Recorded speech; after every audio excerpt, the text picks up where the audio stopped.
Before I begin, I want to remind you that on YouTube, if you would follow me and like my stories and my muses that I have, I would appreciate that. Just a reminder.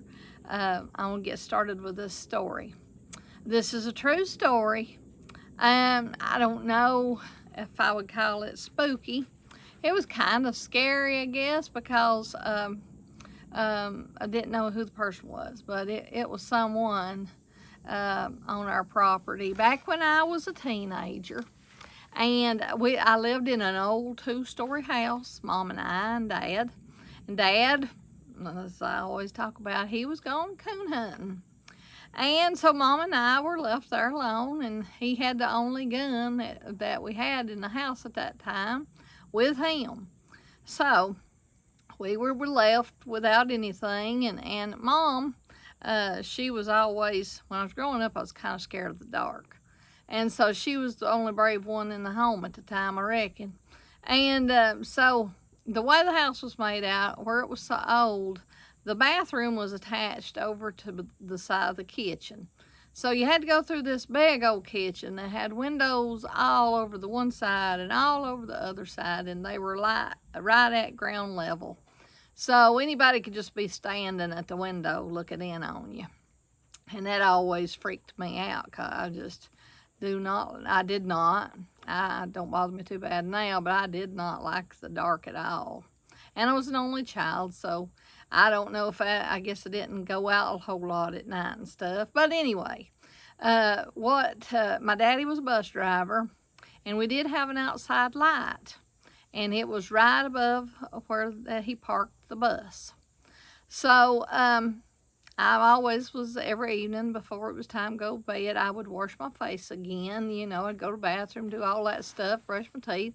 And so I left the door open all the time, because I was kind of scary, and it was just Mom there.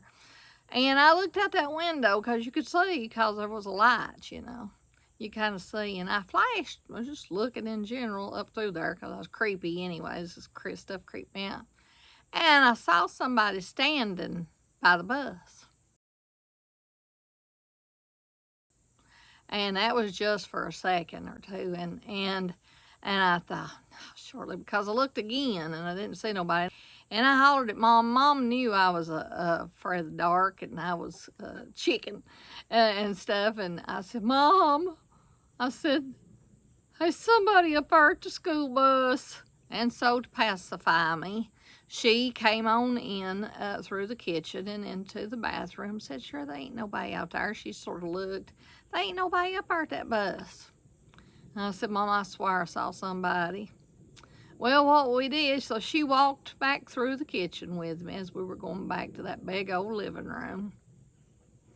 And as we started to go through that kitchen, we heard, I'm not a good whistler. This person was a good whistler. I also think I know who that person was, because there was somebody that lived close to us that was known to be a whistler. Well, anyway, she looked at me and I looked at her. Buddy, we scooted out of that kitchen. So then, you know, the dogs were barking and stuff for a second there, what my little dog I had outside. And so Mom said, let's go down to your mama and papa's. I said, no, we ain't going outside. There's somebody out there. No, we ain't going. She said, yeah, the dogs quit barking right now. It'll be okay. Let's go. Because she knew we didn't have a gun, and then we knew it's until what time Daddy'd be back in.